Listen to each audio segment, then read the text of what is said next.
Hi friends, welcome to Pendems kitchen. Pendems కిచెన్లో ఈరోజు వీడియోలో గుండె ఆరోగ్యానికి అలాగే బీపీ, షుగర్, రక్తహీనత ఇవన్నీ కూడా కంట్రోల్లో ఉండడానికి మంచి యాంటీ ఏజెంట్లా పనిచేసే ఎన్నో ఆరోగ్య ప్రయోజనాలను కలిగి ఉన్న తామర గింజలతోటి పాయసాన్ని ఎలా తయారు చేసుకోవచ్చో చూపించబోతున్నాను. ఈ పాయసాన్ని రోజుకొక కప్పు తిన్నారంటే 100% ఆరోగ్యం మీ సొంతం చేసుకోవచ్చు. సో ఇక లేట్ చేయకుండా ఇంత మంచి ఆరోగ్యకరమైన పాయసాన్ని ఎలా తయారు చేసుకోవచ్చో ఈ వీడియోలోకి వెళ్ళి చూసేయండి. ఈ పాయసాన్ని ప్రిపేర్ చేసుకోవడానికి స్టవ్ ఆన్ చేసి ఒక కడాయిలోకి 1 టీ స్పూన్ నెయ్యిని వేసుకొని కరిగించుకోండి. నెయ్యి కరిగిన తర్వాత ఇందులోకి 1 కప్పు తామర గింజల్ని వేసుకోండి.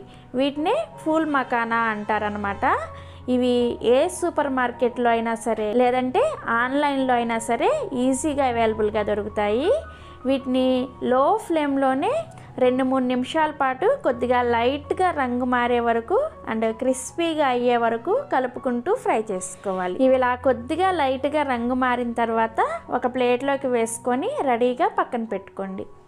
ఇప్పుడు సేమ్ అదే కడాయిలోకి మరొక టీ స్పూన్ నెయ్యిని వేసుకొని నెయ్యి కరిగిన తర్వాత కొన్ని జీడిపప్పు ముక్కల్ని అలాగే బాదం పప్పు ముక్కల్ని వేసుకొని వీటిని కూడా లో ఫ్లేమ్లోనే ఫ్రై చేసుకోండి. మీరు ఇంకా కావాలంటే కట్ చేసిన పిస్తా పప్పుల్ని అలాగే ఎండు ద్రాక్ష అంటే కిస్మిస్లను కూడా వేసుకొని ఫ్రై చేసుకోవచ్చు. సో ఇవి కూడా ఇలా ఫ్రై అయిన తర్వాత వీటిని కూడా ఒక గిన్నెలోకి వేసుకొని రెడీగా పక్కన పెట్టుకోండి. నెక్స్ట్ మరలా సేమ్ ఇదే కడాయిలోకి మీరు ఏ కప్పుతో అయితే తామర గింజలను తీసుకున్నారో సేమ్ అదే కప్పుతోటి 1.5 కప్పుల నీళ్ళని పోసుకోండి. ఈ నీళ్ళని మీడియం ఫ్లేమ్లో కొద్దిగా మరిగించుకోవాలి. అంటే కప్పు తామర గింజలకి కప్పున్నర వాటర్ అనేవి వేసుకోవాలన్నమాట.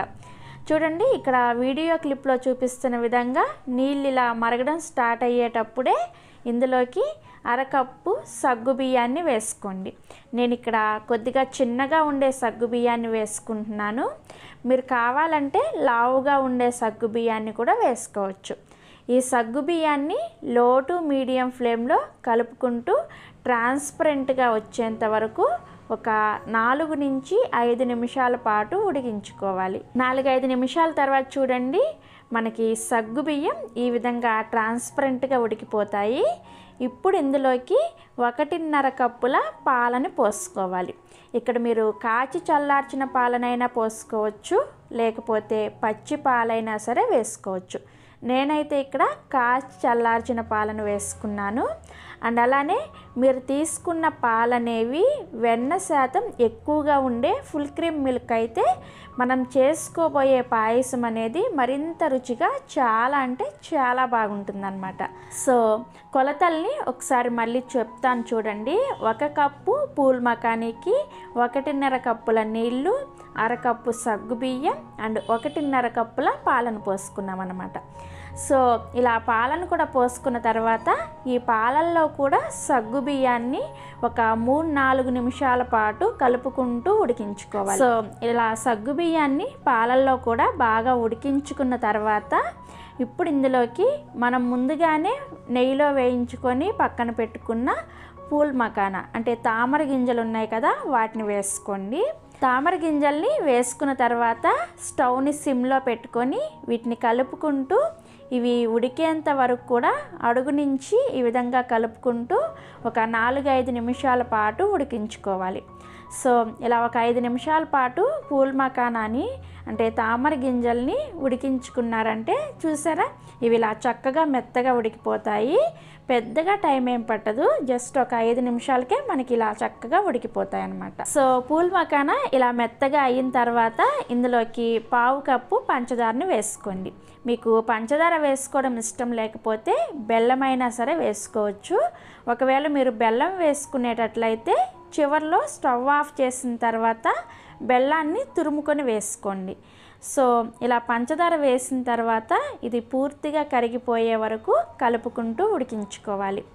పంచదార పూర్తిగా కరిగిన తర్వాత ఈ పాయసం మరింత రుచిగా ఉండడం కోసం ఇందులో ఒక పావు కప్పు కండెన్స్డ్ మిల్క్ని వేసుకుంటున్నాను.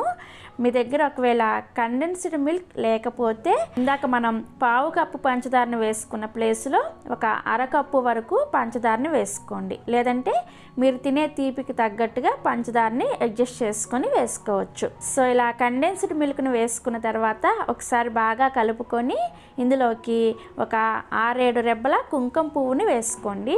మీ దగ్గర కుంకుమ పువ్వు ఉంటే వేసుకోండి, లేకపోతే వేసుకోకపోయినా కానీ నో ప్రాబ్లం. కాకపోతే కుంకుమ పువ్వు వేసుకుంటే మనకి పాయసం అనేది మంచి కలర్లో వస్తుంది అన్నమాట. మీరు కావాలంటే కొద్దిగా ఫుడ్ కలర్ని అయినా సరే వేసుకోవచ్చు.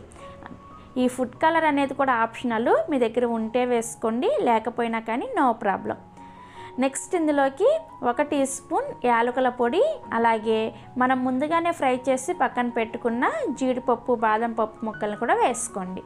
వేసుకొని పాయసంలో ఇవన్నీ బాగా కలిసేటట్లు కలుపుకొని వేడివేడిగా సర్వ్ చేసుకున్నారంటే చాలా చాలా టేస్టీగా ఉంటుంది. మీరు ఒకవేళ కూల్గా ఇష్టపడే వాళ్ళైతే ఇది కొద్దిగా చల్లారిన తర్వాత ఫ్రిడ్జ్లో పెట్టేసుకొని చల్లగా సర్వ్ చేసుకున్నా సరే చాలా అంటే చాలా బాగుంటుంది. ఒక్కసారి ట్రై చేయండి. ఈ ఎండాకాలంలో వేడిని తట్టుకోవాలన్నా, బీపీ, షుగర్, రక్తహీనత, బరువు తగ్గాలన్నా సరే ఈ ఫూల్ మఖానా అంటే తామర గింజలు అనేవి చాలా బాగా ఉపయోగపడతాయి. తప్పకుండా ట్రై చేసి చూడండి. ట్రై చేసిన తర్వాత మీకు టేస్ట్ ఎలా అనిపించిందో కింద కామెంట్ సెక్షన్లో నాతో షేర్ చేసుకోండి. అలాగే ప్రిపరేషన్ కూడా చాలా చాలా ఈజీ కదా. ఇక పాయసం మొత్తాన్ని నేను ఇలా బౌల్లోకి సర్వ్ చేసుకున్నాను. చూస్తుంటేనే నోరూరిపోతుంది కదా. అండ్ ఈ ఫూల్ మఖానా పాయసం మీకు నచ్చినట్లయితే ఒక లైక్ చేసి మీ ఫ్రెండ్స్కి, రిలేటివ్స్కి కూడా షేర్ చేయండి. మరిన్ని ఎమ్మీ అండ్ ఇంట్రెస్టింగ్ రెసిపీస్ కోసం పెండెమ్స్ కిచెన్ని సబ్స్క్రైబ్ చేసుకోండి. Thanks for watching.